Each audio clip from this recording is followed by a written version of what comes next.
Hi, my name is Liz and I'm a life coach who specializes in helping parents of autistic and ADHD children. Also, if you're coming across me and you don't feel like you fit in that category, but you resonated with some of the materials that I've put out, it's because the things that I'm teaching are actually helpful for all parenting. I just use a lot of examples in very specific situations related to my children and other children that have some neurodivergence. And you could have a child that has some of these symptoms, but they're not diagnosed with the neurodivergence, and the things that I'm sharing will still be helpful. So if you're like, I need help, but I don't fit in this category, this will still be really helpful to you. So this is going to be the first lesson that I'm sharing on this YouTube channel, and I'm going to teach you some foundation principles to life coaching. And you'll hear life coaching and there's lots of different ways of doing it, but basically the system of coaching that I was trained in is a way of managing the way that you are processing information so that you can use your incredible brain to get the results that you want in your life. And I take that model that we learned and I help you see how you can use that way of thinking and processing information to your advantage to parent your children the way that you want to parent them, and not constantly feel like you're just reacting and responding to their behaviors and their needs. And when you know how, like, when you just react, you don't always like how it works out, right? And so this is a way of being more intentional with how you're responding to some of the things that you weren't expecting with your children as far as parenting goes. So the foundational lesson that you need to understand is that the way you're thinking about things directly impacts the result that you get. And we like to say your thoughts create your results. If you've heard of limiting beliefs and manifestation, it's very similar, but this is actually scientific, and it's not like just think good thoughts and everything will be fine. It's not like that at all. What it is noticing that you have systems of believing that perpetuate behaviors that then create the results. And so if you don't tie those results to those ways of believing, then you just keep getting that same result and feeling frustrated and not understanding why when you want something different.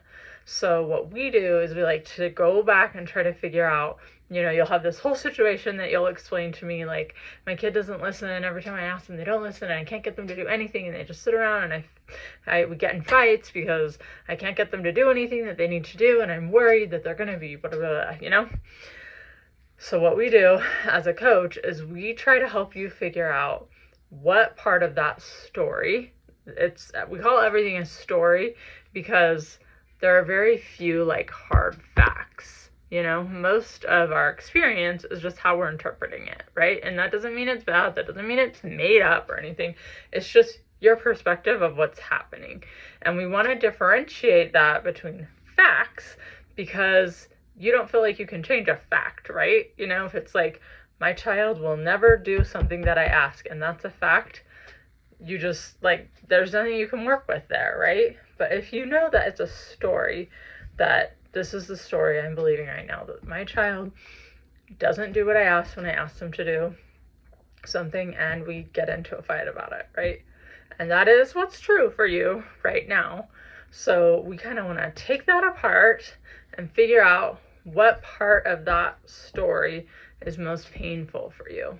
And you wouldn't be bringing this story to a coach, or even, have you ever gone to bed at night and you're kind of telling these stories of oh, I told this person, I told him to do this and he didn't do it, and then when I tried to encourage him, then he got mad at me, and then we were yelling at each other and we were fighting all day, where you kind of are replaying scenarios from your life. Sometimes for me, I'll be replaying scenarios from decades ago. This is you retelling the story. And I notice I do that because I'm trying to get some control of the story. I don't like how it turned out, and I think if I go back and replay it, I can figure out what went wrong and who to blame, or how I can fix it. And that seems helpful, but I don't know if you've noticed this, but like I just end up replaying the story again and again and like getting mad about the same thing again and again and again. So what we want to do as a life coach is to help you break down that story and understand what part of it is causing you the most pain. So if we go back to this fictional scenario of you have a child that you're asking them to clean their room, or you're asking them to do some kind of task and they keep refusing to do it, and every time you try to encourage, it ends up with a fight and frustration, anger between the two of you, and it isn't creating growth for your child. It isn't creating connection as the parent and the child, and you're frustrated with this result. So what you want to figure out is what you're making this whole story mean that is painful. Because if there wasn't something painful about it, you wouldn't care, right?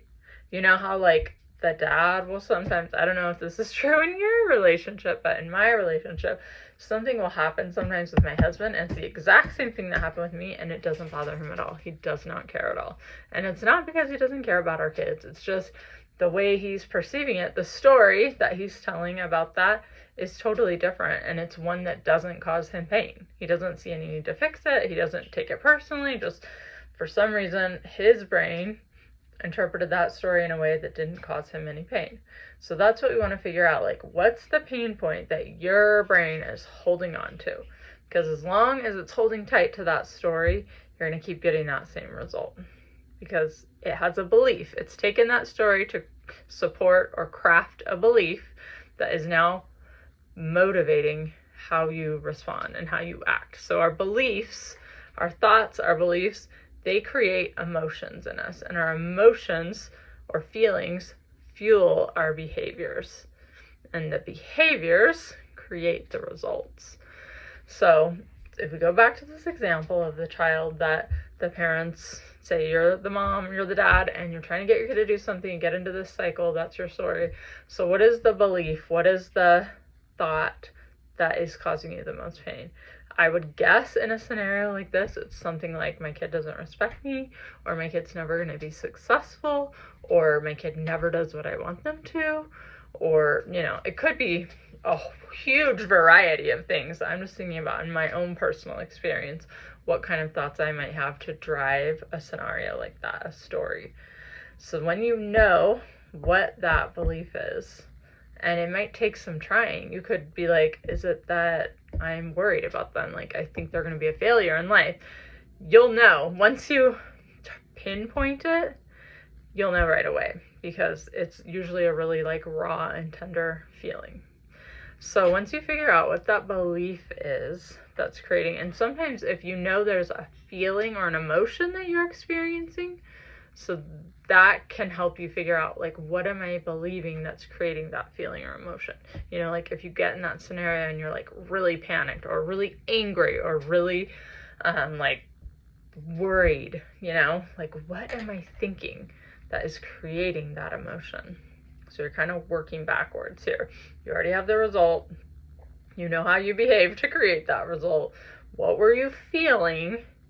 And what belief or thought is driving that feeling? And as a human, we have tons of thoughts and beliefs happening at once, but we're trying to pinpoint the one that's driving that like behavior result pattern that you don't like.